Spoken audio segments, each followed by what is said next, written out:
Buenas tardes a todos los presentes. Es realmente un privilegio para Casa Árabe, en colaboración con el Patronato de la Alhambra y Generalife y la Fundación El Legado Andalusí, presentar la conferencia de hoy, Coleccionar la Alhambra, a cargo de Mariam Rosser-Owen, comisaria de arte del mundo árabe del V&A Alhambra Museum de Londres.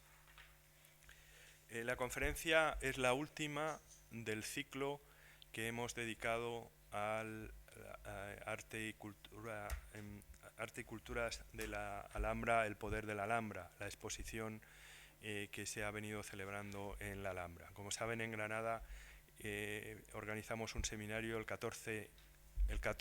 15 de febrero pasado, y aquí en Madrid hemos venido haciendo una serie de conferencias.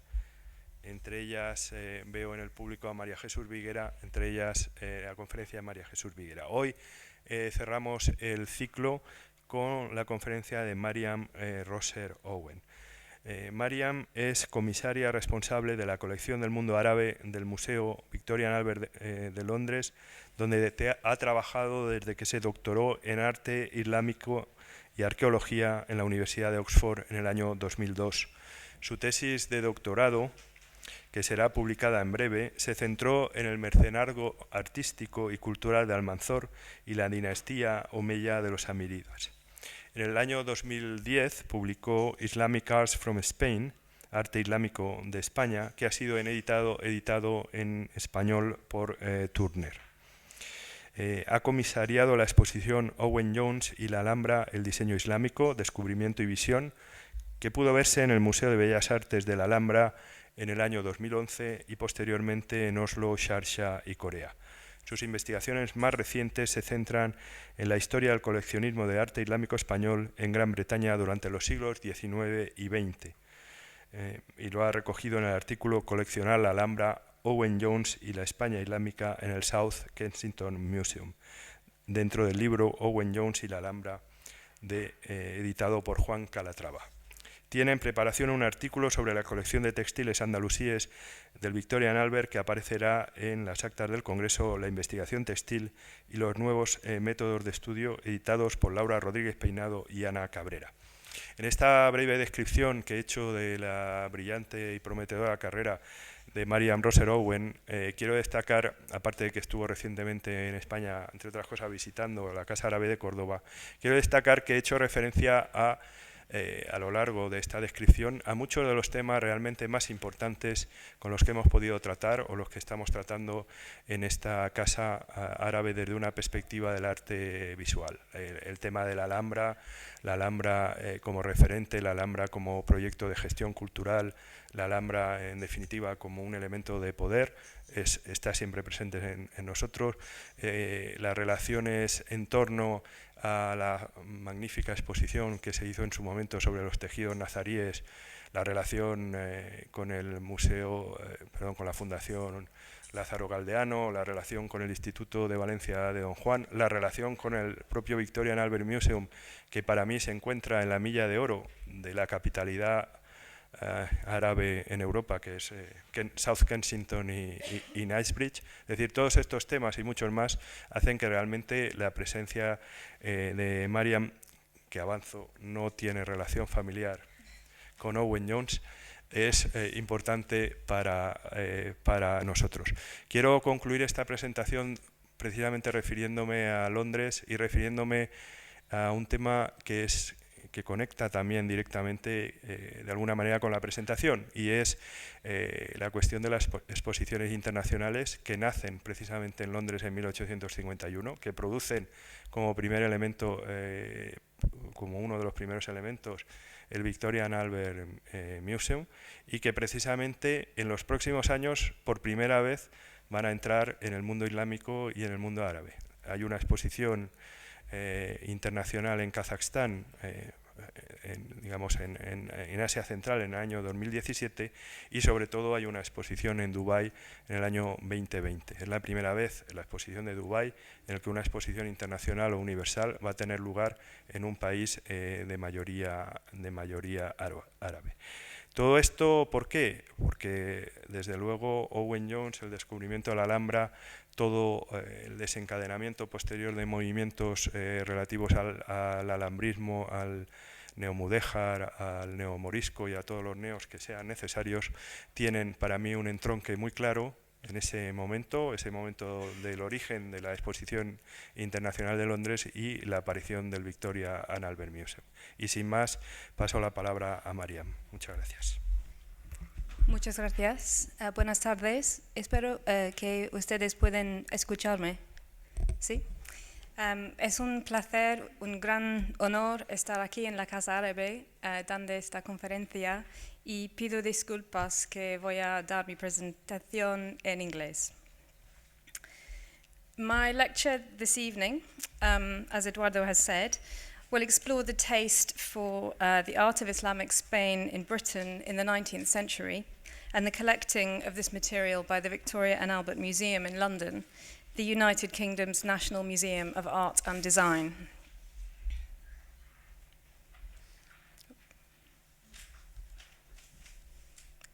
Okay.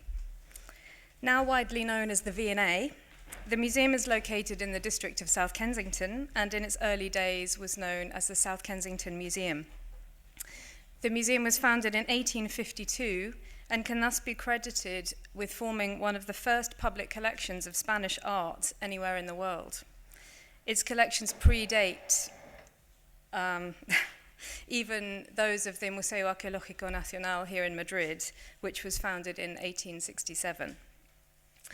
The V&A's collection of material relating to Islamic Spain is wide-ranging and comprehensive. It includes many masterpieces, and its collecting histories connect with other important collections within Spain as well as abroad. In this lecture, I will introduce you to some of the treasures of this collection and explain how these objects came to be in a 19th century design museum in London. So as we've already heard, the story begins with Owen Jones, the man who introduced Granada to the British public through his sumptuous publications, public lectures, architectural projects, and prolific design work. Jones was a passionate activist for design reform, and his influence was crucial for the appreciation of Islamic Spain in Britain generally and at South Kensington in particular. You see him here aged 47 in a portrait painted in 1857, the year he won the gold medal awarded annually by the Royal Institute of British Architects. And this medal was offered in honor of his most famous book, The Grammar of Ornament. The setting for the painting very obviously commemorates the work that Jones was most proud of and with which he was most associated in his own day. And as you can see, the setting is based on the architectural ornament of the Alhambra palaces. Jones wrote in the Grammar that the Alhambra, quotes, was at the very summit of perfection of Moorish art, as is the Parthenon of Greek art. In fact, his association with the monument was so well known in his own day that he was nicknamed Alhambra Jones. Jones trained as an architect, and as usual for young architects at the time, in his early 20s he travelled to Europe and the Middle East to complete his training and to seek inspiration. In Egypt in 1832, he met the young French architecture student Jules Goury, also travelling for his studies, and together they went to Istanbul. In 1834, Jones and Goury travelled by sea across the Mediterranean to Spain and on to Granada. They stayed for 6 months in the Alhambra, a prolonged period which was partly enforced by the outbreak of a cholera epidemic in which 10,000 people died, including Goury. This slide shows their signatures written in the intrados of the entrance arch of the Sala de los Abencerrajes, one of the magnificently decorated halls in the Alhambra's Palace of the Lions. It reads 1834, Owen Jones, Jules Goury, and then in French beneath, architects after having studied Rome, Athens, Thebes, Nubia, and Constantinople. Goury and Jones were some of the pioneering travellers to arrive in Granada. Spain had never been a regular stop on the Grand Tour, travellers preferred Italy and Greece for their classical ruins, while Spain was notoriously difficult and dangerous to travel around. But from the late 18th century, a few romantics found their way here out of a desire to abandon traditional routes and discover exotic countries and unknown cultures. Spain provided a different experience from any other country, as here travellers could see European and Islamic architecture side by side. And for many, Andalusia was their gateway to the East. Spain's difference from other European countries was viewed in Orientalist terms, not just its architecture, but also its people. And artists like John Frederick Lewis, whose sketch you see here, liked to people their architectural views with picturesque gypsy men and women in traditional costume. This sketch of the Court of the Lions features a Catholic priest and shows the fascination of Protestant Britain with Spain as a Catholic country. But in terms of the depiction of the architecture, these artists were more interested in showing the palaces as picturesque ruins. So you can see at the background of this view, the broken windows in the Sala de las Dos Hermanas. I'm afraid I don't have a pointer. There was little concern to depict the architecture or its ornament accurately, or attempt to understand it or its structural principles. As a result, Jones and Guri's arrival at the Alhambra marked a turning point in the study of the palace and its ornament. They adopted a scientific approach, and I don't think the pencil lines of this image are going to come out clearly in the slide, but hopefully you can see that there is a sort of mathematical approach taken to planning the design of this tile panel, which was then coloured just in 1/4, enough to be able to reconstruct the complete design later. The sketches of tile panels which Jones made on site at the Alhambra are a good example of his scientific working methods. He worked out the overall pattern, and as I said, he then coloured just enough of it to enable the whole pattern to be fully reconstructed. And he used these drawings, which are now in the V&A collection, when he produced his magnum opus, the Grammar of Ornament. At the Alhambra, Jones also became interested in the use of colour, and his studies there led him to become one of the most influential colour theorists of his day. This was a radical position, considering the prevailing taste among his contemporaries for the monolithic whiteness of neoclassicism. He studied the original polychromy of the palaces with microscopic interest, even taking paint scrapings from underneath layers of whitewash. He correctly surmised the effects of atmospheric damage on the original blue pigments, which made them appear green. All this contributed to his firm belief that the Alhambra had originally been brightly coloured, with the 3 primary colours, red, blue, and yellow, by which he meant gold. While there was much truth to his convictions, they were not totally accurate. According to his rigorous colour system, the Alhambra's marble columns and capitals would all have been gilded, though in fact there is evidence to the contrary in the palace's own inscriptions, which describe the marble as shining like pearls or like the necks of maidens, which implies that it was left in its natural state. Guri's death from cholera ended Jones's first visit to the Alhambra, but left him with a strong determination to publish the project that they had begun together. He returned to Granada in 1837, probably for another 6 months, to check the accuracy of his drawings and to add new subjects. Jones's belief in the Alhambra's polychromy also determined him to publish his studies in colour. At great personal expense, which nearly bankrupted him, he pioneered the newly invented technology of chromolithography, so that when the volumes of the plans, elevations, sections, and details of the Alhambra were published in parts between 1836 and 1845, it not only had a revolutionary impact, but also firmly established colour printing as a new industry.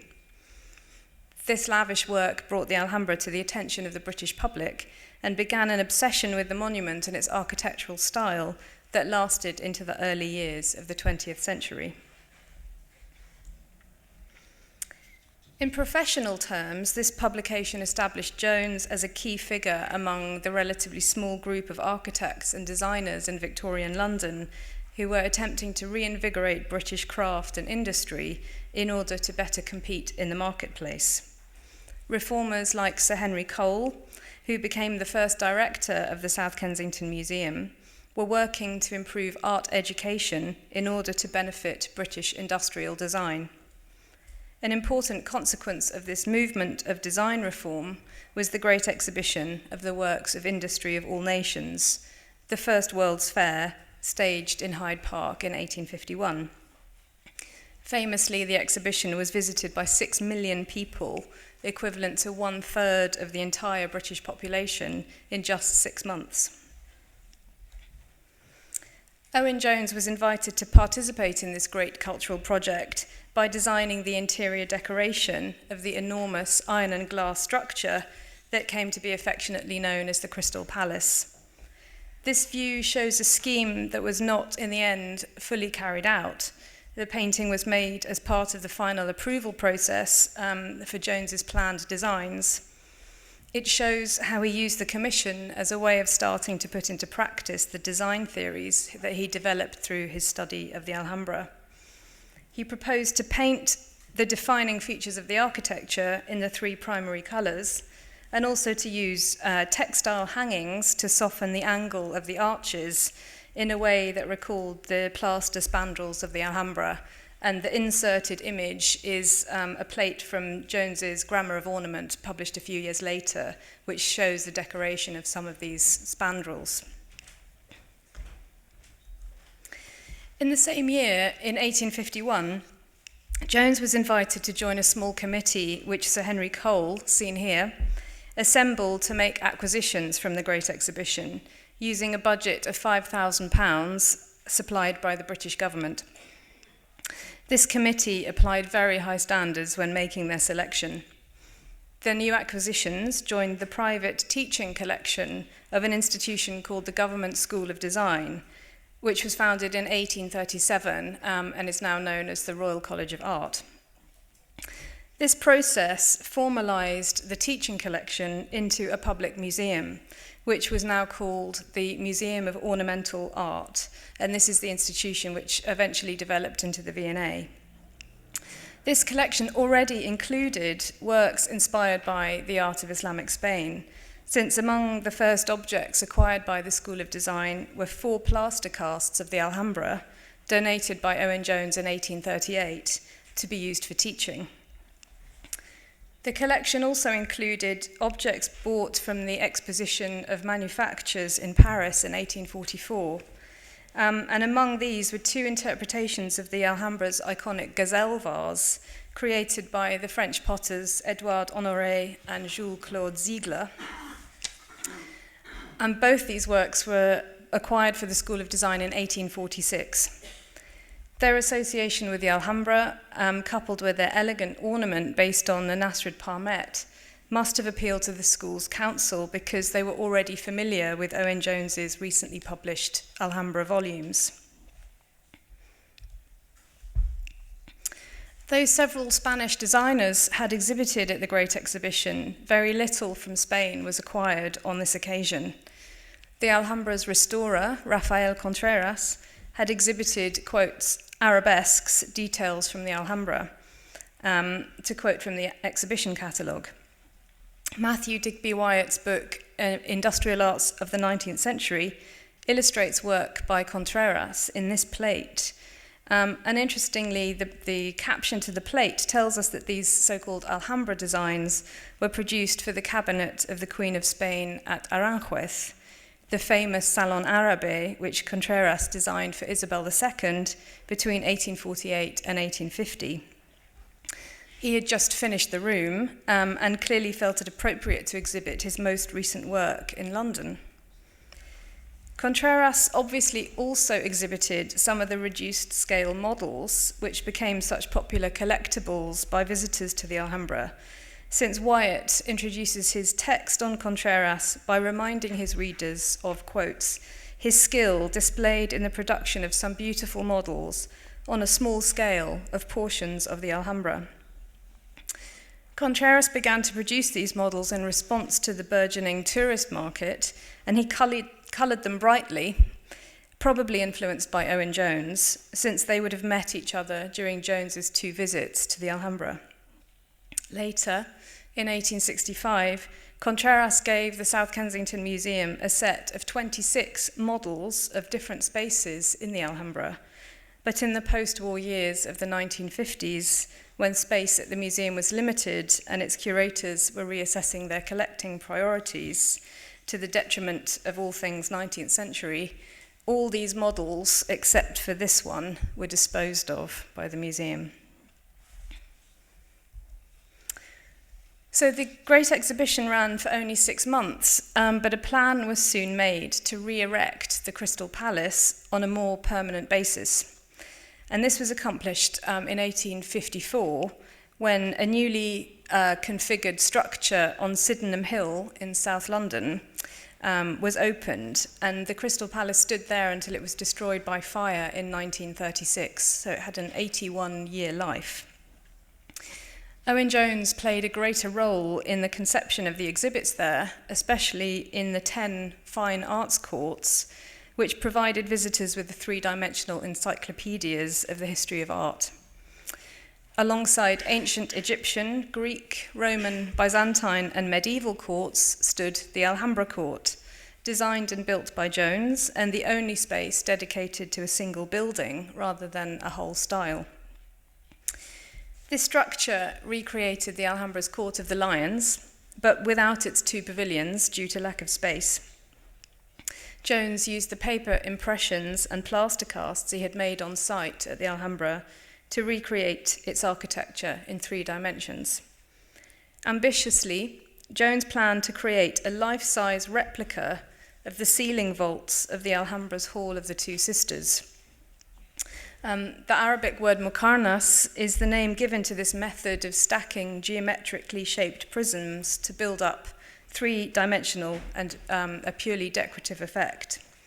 This was a uniquely Islamic architectural feature used to virtuoso effect in the Alhambra. And ceilings such as the one on the left, which is from the Hall of the Two Sisters, are formed from over 5,000 individual prisms, and it's almost unbelievable to imagine that they were made by man. It proved too difficult to reproduce the Hall of the Two Sisters vault, and instead Jones decided on the slightly smaller ceiling from the Sala de los Abencerrajes, which you can see on the right. But the concept of muqarnas vaulting was so alien to the craftsmen in London that Jones had to model every element before it could be constructed. So that meant that the Alhambra Court opened a year late. But the fact that Jones even conceived such a notion says a lot about his desire to understand how architectural principles actually worked. The Alhambra Court was entirely coloured according to Jones's theories of primary polychromy, down to the gilding of the column shafts and capitals. And this so captured visitors' imaginations that when some of them finally visited the original palaces in Granada, they were disappointed. Jones's creation was visited by millions during its 81-year life, and for the majority who could not afford to travel to Spain itself, this was their only experience of the Alhambra. And it ensured the wide dissemination of the Alhambra and its ornament throughout British society. In 1856, soon after the opening of the Alhambra Court, Jones published the work for which he is now most famous, the Grammar of Ornament.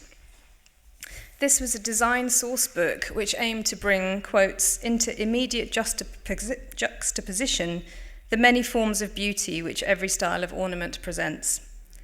It was intended to provide examples of the international history of design as a source of inspiration to contemporary artists to, quotes, awaken a higher ambition in their achievements.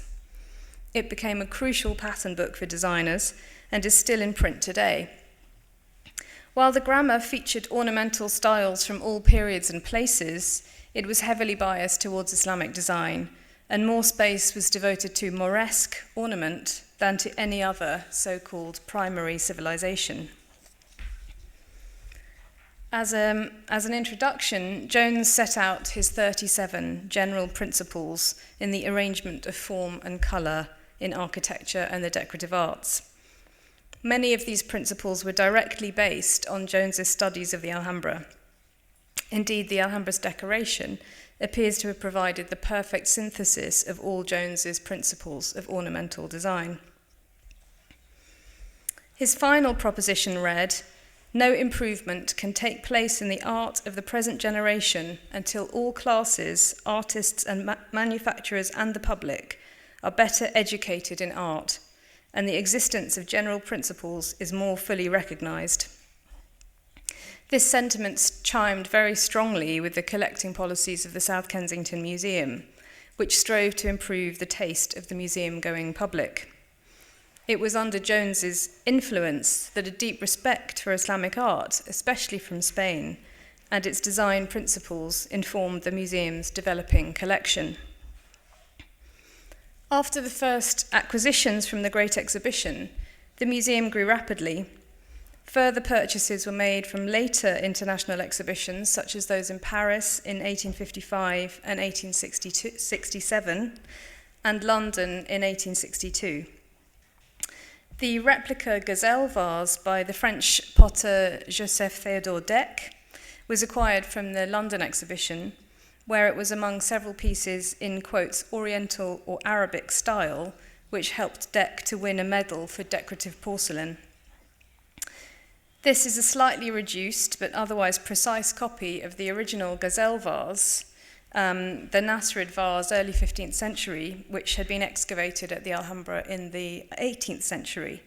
And it's interesting to note that all of these copies, so-called copies or otherwise very accurate replicas of this object, always complete it, make it seem as if it was found completely new, whereas in fact it has this famously missing handle. The museum's director, Henry Cole, also courted private individuals with important art collections.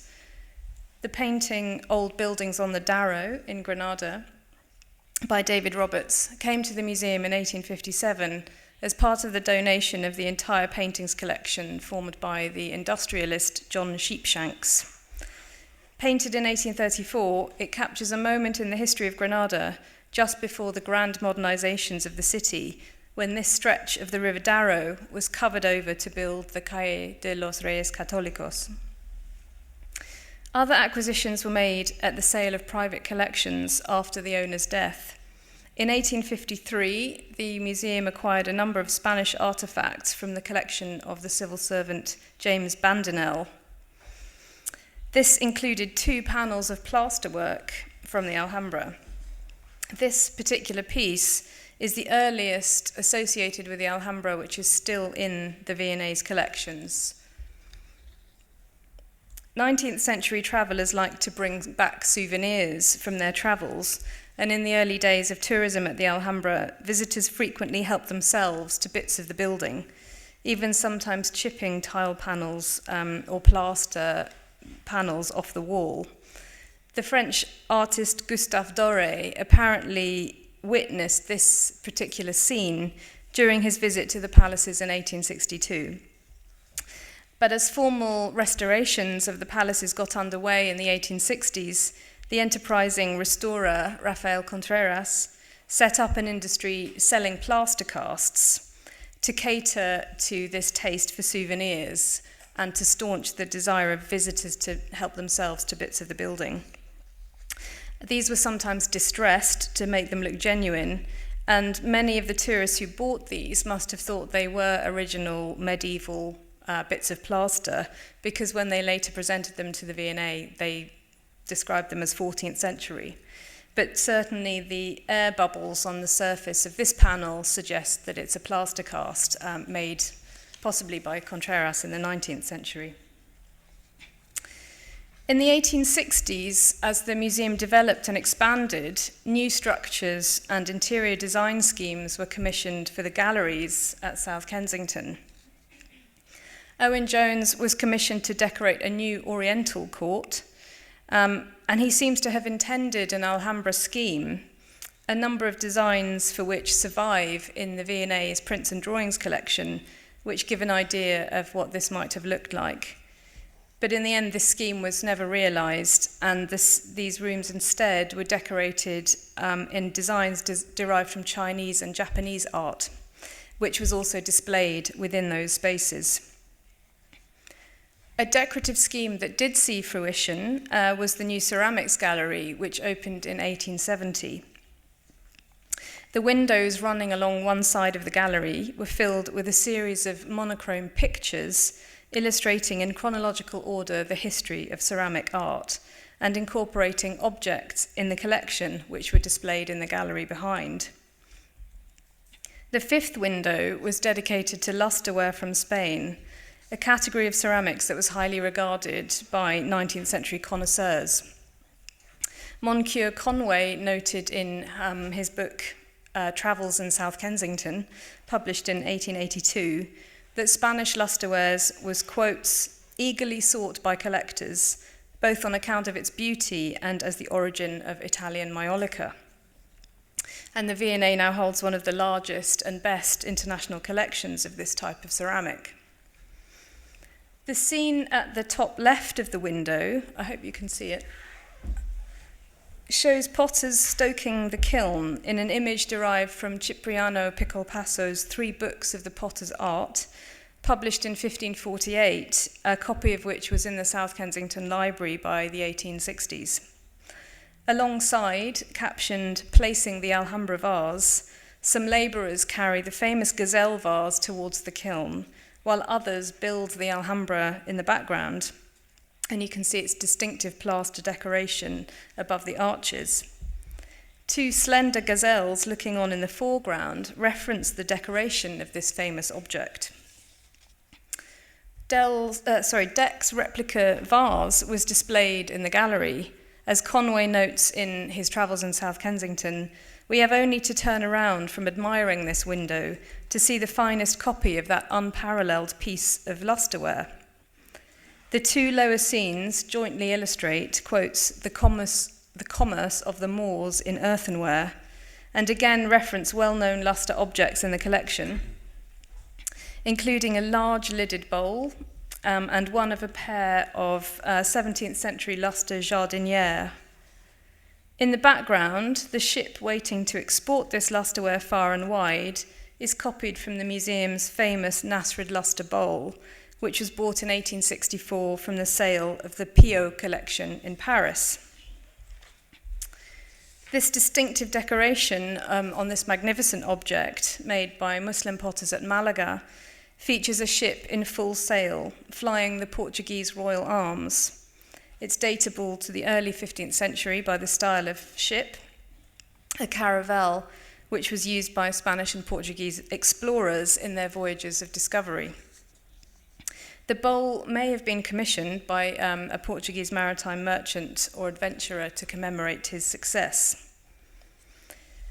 So by the 1860s, the South Kensington collections were already significant, but the museum directors wanted them to be truly comprehensive, and now they began to form a systematic collection of Spanish art. This was largely achieved through 3 buying expeditions to Spain and Portugal undertaken by the museum's first curator, J.C. Robinson, seen here. These trips, each several months long, allowed Robinson to, quote, systematically traverse the peninsula in all directions. He wrote regular letters and reports to his superiors at South Kensington, which provide much fascinating information about the unstable political situation in Spain at the time, which was being exploited by tourists and dealers to bring treasures out of the country.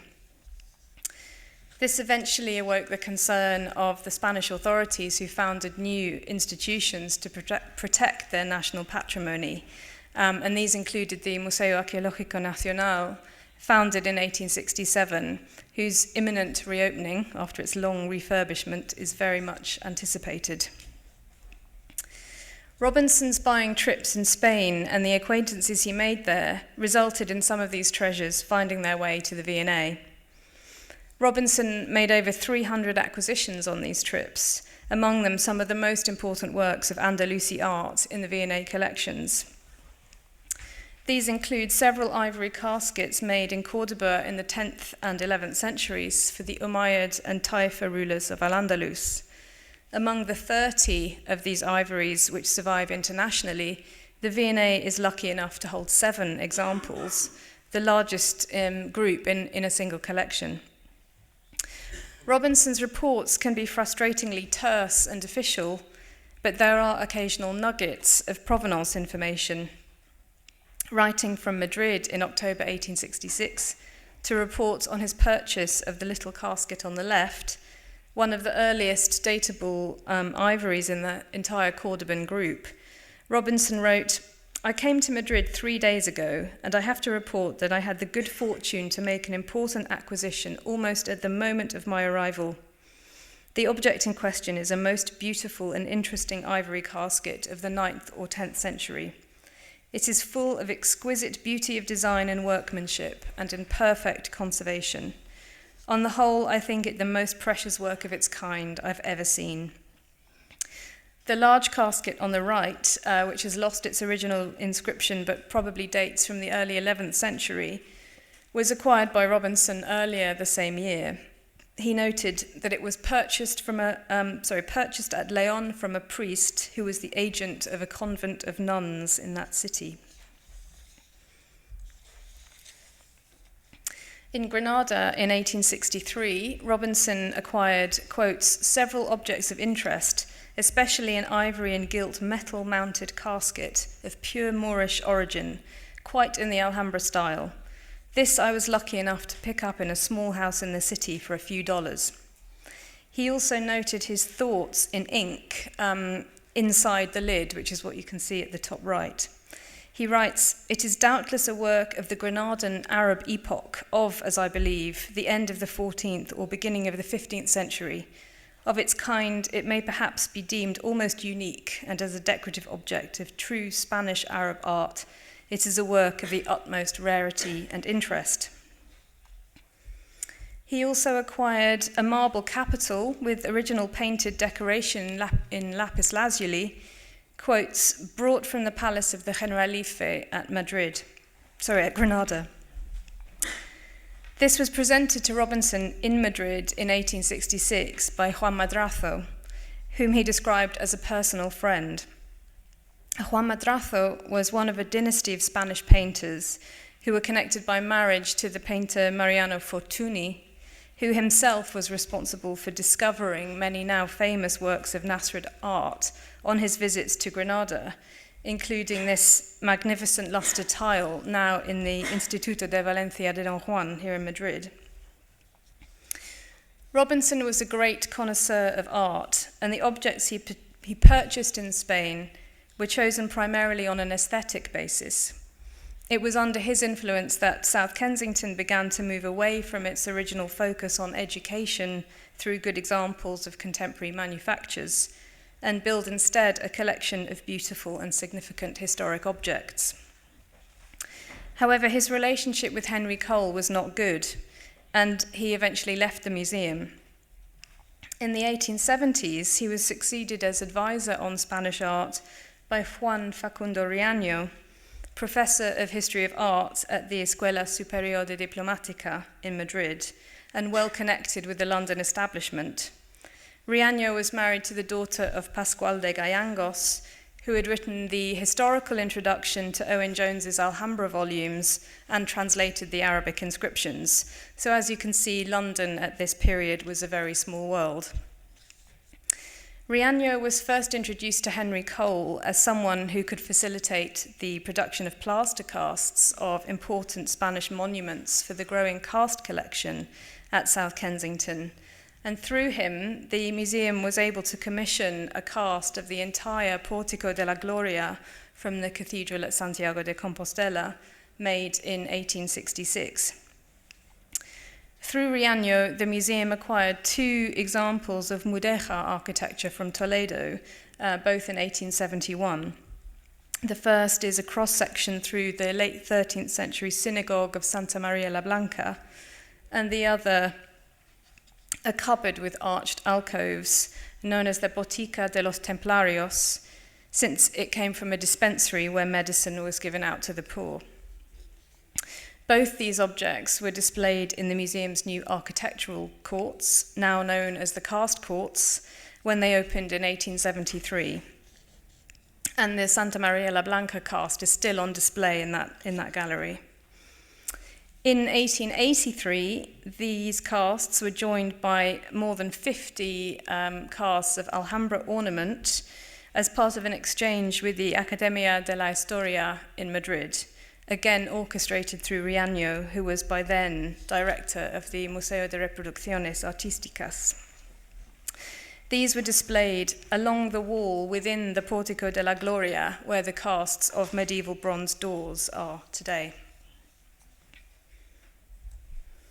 Henry Cole was also a keen collector of photography, since, like plaster casts, these enabled students and the public to see and study masterpieces of international architecture without having to travel the world. The V&A was thus one of the first public institutions to collect photography as an art form. The collection includes a large and significant group of early photographs of Spain by Charles Clifford, a British photographer living and working in Spain, and one of the first men to photograph major Spanish monuments in the 1850s and 60s. Throughout the 1870s, Riaño recommended hundreds of objects in all media, many of which were purchased by South Kensington. This 14th century mudéjar wellhead is another example, though its acquisition was strongly criticized in the Spanish press by Rodrigo Amador de los Rios, who claimed to have seen it on display in the Museo Provincial in Toledo. Under Riaño's guidance, the Spanish collections grew to such an extent that they merited a catalogue, and in 1872, Riaño wrote his Catalogue of Art Objects of Spanish Production in the South Kensington Museum. This was expanded in 1879 under the title Spanish Arts, or the Industrial Arts in Spain. And this catalogue listed not only the extensive South Kensington collections, but also provided much needed historical and artistic context. It was the only essay on Spanish decorative arts available in English at the time, and large parts of it were reproduced a few years later as the introduction to a major exhibition of Spanish and Portuguese ornamental art, which the South Kensington Museum showed in 1881. Apart from national displays at international exhibitions, this may have been the first ever exhibition of art from the Iberian Peninsula. The circulation of Spanish decorative arts beyond the peninsula in the 19th century was due to individuals such as Riaño and their relatively small network of friends and contacts among the international world of collectors and dealers. For example, I'm sure that the so-called hoard of Umayyad jewelry, said to have been found near Murcia, and now in the V&A, acquired in 1870 through Riaño's agency, is connected to very similar jewelry hoards in the Instituto de Valencia de Don Juan, as well as in the Walters Art Museum in Baltimore. I'm convinced that there is some connection between these three different collections, but this needs further research. One medium in which it is very easy to share objects, even a single object, across continents is textiles. And there was a common tendency in the 19th century to literally cut up medieval textiles in order to divide a single piece between multiple collectors. Many textile fragments in the V&A relate to those in other collections. One example is an elegant brocaded silk dating from the early Nasrid period. This was given to the museum by Stanislas Baron, an important Parisian art dealer, and was said to have been taken from a chasuble in the collection of Monsieur Madrazo, the artist. So this seems to have been Raimundo Madrazo, nephew of Juan Madrazo mentioned earlier, since he was the source of many exceptional textiles acquired by Archer Huntington for the Hispanic Society of America in New York. And the Hispanic Society collection includes the largest piece of this same textile. Apologies that I don't have an image of the piece that they have in the New York collection, but it indeed seems to have been tailored for use as a chasuble.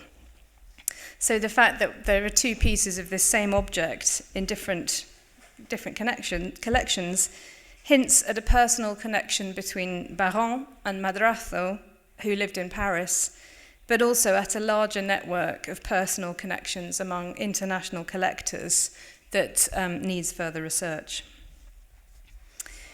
The museum's collections were already so extensive by the late 19th century that active corporate collecting decreased in the 20th century. The British craze for the Alhambra had also largely passed by this time. However, we do still occasionally make acquisitions in this area, and I would like to finish by telling you the fascinating story of the most recent of these. In 1936, the Alhambra Court was largely destroyed by a massive fire which engulfed the whole of the Crystal Palace. It was too badly damaged to justify the cost of repair. And what you're seeing in the image is the exterior of the Sala de los Abencerrajes Muqarnas vault that I mentioned at the beginning. The surviving tile panels in the Alhambra Court were carefully salvaged, and this photograph from 1937 shows that it's posed, but shows the careful salvage of these tiles. But it also shows that in keeping with Jones's attempt to accurately recreate the Alhambra in the Alhambra Court, these panels of tile mosaics had been manufactured by the British industrial ceramics company Minton to designs recorded by Jones at the Granadan palaces. The salvaged tile panels were sold off in order to raise funds for a local church, and at least some of them were made into fire surrounds like this one. This example resurfaced in 2009 in the basement of a house overlooking Sydenham Hill, where it had been since the 1930s. The owner of the house had died, and her family were disposing of her possessions, and they kindly donated this fire surround and associated fragments to the V&A. It's the largest piece known to have survived from the original decoration of Owen Jones's Alhambra Court. And it's intriguing to wonder how many more such pieces might be hidden in other local houses. But as you can see, the piece was in a very bad condition when it was acquired, having been left in a basement since probably the 1950s. But V&A ceramics conservators did an amazing job restoring it to its original splendor. And we were able to debut this object in the touring exhibition about Owen Jones and the influence of Islamic Spain, which the V&A organized in 2011, as Eduardo mentioned earlier. The Alhambra was one of the venues for this exhibition, and this allowed us to reunite some of the objects in our collection with the site that first inspired their production and acquisition. The V&A and its collections have had close links with Spain and its Islamic art since the museum's foundation, but the work on this important collection does not end with the story of its collecting history. We are actively trying to revive these close and historic links with Spain through various projects, including collaborative research with the Alhambra on Nasrid lusterware, architectural plasterwork, and 19th century photography, and with the Universidad Complutense and the Museo Nacional de Artes Decorativas on Andalusi textiles. And we are now discussing new collaborations with the Casa Árabe, building on the success of the Jamil Prize exhibition here in 2012.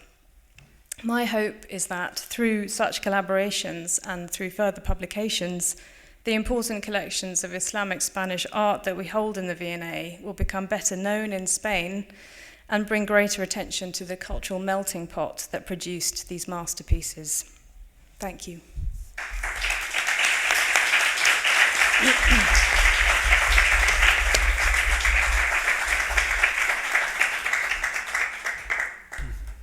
Muchas gracias. Mariam se ha referido en su palabra finales precisamente a la cooperación que que existe entre el Victoria and Albert Museum y Casa Árabe, especialmente desde que hace 2 años albergáramos aquí el premio Jamil. Esta cooperación continúa y esperamos que dé todavía más resultados de los que hasta este momento han producido, que han sido muchos.